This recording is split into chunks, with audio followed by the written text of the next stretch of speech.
À présent qu'on a appris comment est-ce qu'on peut créer ici une nouvelle route, comment lier une route à un contrôleur, comment afficher une méthode, on va dire une méthode directe d'un contrôleur à travers l'URL d'une route et passer des paramètres à une route, on va maintenant s'attaquer au troisième volet des routings, c'est-à-dire à travers une route afficher une vue. Et la chose que vous devez comprendre, c'est que les vues se trouvent dans le dossier ressources et ce dossier ressources se trouve au niveau de l'arborescence principale. Vous allez trouver un nouveau fichier qu'ils ont appelé ressources. À l'intérieur, vous allez trouver ici un nouveau dossier qui a le nom view. Et c'est à l'intérieur de ce dossier view que toutes les vues que vous allez utiliser, que votre application va utiliser, doivent être créées. Donc ici, on va vouloir créer ici une nouvelle route. Et sur cette route ici, on va lui dire que lorsque l'utilisateur est sur cette route, tu affiches une nouvelle vue qu'on va créer dans ce dossier view. Donc c'est parti. On va créer ici une nouvelle route qu'on va appeler route 2.2. La méthode de la route, c'est la méthode get pour que l'utilisateur puisse la saisir dans l'URL. Et ça sera, on va dire, accueil. On va dire que lorsque l'utilisateur est saisi /accueil, on veut afficher une vue qui est dans le dossier view qui s'appelle accueil. Donc ici, pour l'afficher, on va juste ici faire ici une fonction.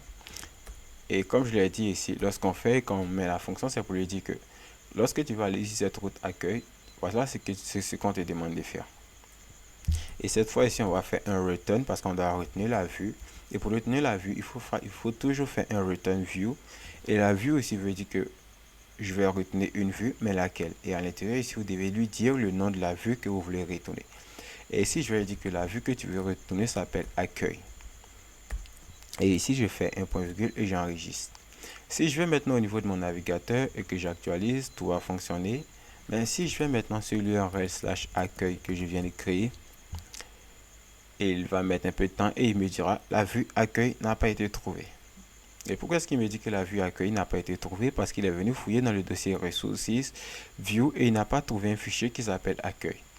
Et bien, très bien, ici on va créer un nouveau fichier qu'on va appeler accueil.php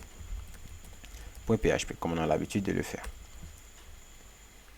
Et on enregistre ça, on retourne sur notre site et on rafraîchit. Et là, ici, on a notre fichier, notre page qui apparaît. Et ici, pour tester, on peut dire juste, on va mettre un HTML et dire un paragraphe. Et ici, ça sera page d'accueil. Et cette fois-ci, on rafraîchit, on verra qu'on a bel et bien notre message qui apparaît. Alors, l'utilisateur est sur cette page. Mais on peut procéder ainsi, mais du côté de Laravel, ils ont un système qui permet de gérer les vues qu'on appelle Blade. Donc, Blade, c'est un système qui permet d'afficher des variables côté PHP sur la vue sans trop faire au casse-casse comme on a l'habitude de le faire ici en PHP. Donc ici, pour utiliser Blade sur une page, il va falloir qu'elle ait l'extension .blade suivi maintenant de .php. Donc ici, on va appeler ça accueil.blade.php. Il n'y aura aucun grand changement, mais cette syntaxe nous sera utile plus tard.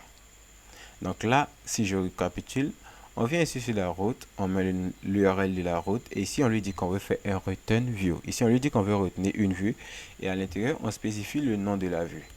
Ensuite on crée cette vue au niveau du dossier ressources sous dossier view, et cette vue doit porter l'extension finale de .blade.php. Et si on fait ainsi et qu'on retourne là et qu'on actualise, on a bel et bien notre page qui apparaît.